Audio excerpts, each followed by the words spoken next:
President Biden has ordered the Pentagon to study adding COVID-19 vaccines to the list of required shots for all service members.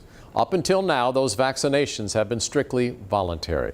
And this is in addition to a host of other new coronavirus rules for the military that came out this week. Mike Gooding has the very latest.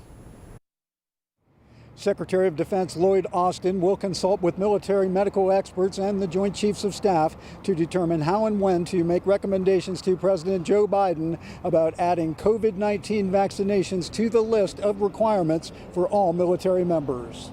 The DoD announced that all military and civilian personnel must attest to their vaccination status. Those unable or unwilling to do so will be required to wear a mask, physically distance, comply with a regular testing regimen, and be subject to official travel restrictions.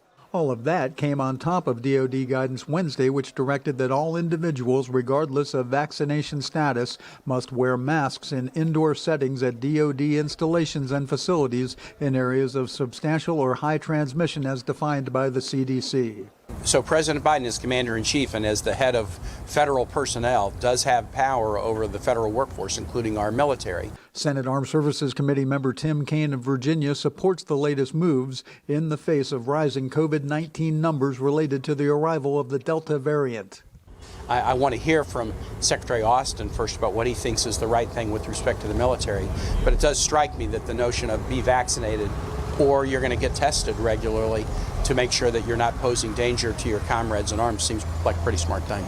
Until now, because of the Food and Drug Administration's emergency use authorization for the vaccine, the Pentagon has resisted making vaccinations mandatory and the shot has been voluntary.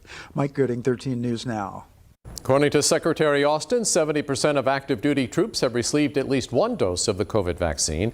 28 active duty members have died from coronavirus.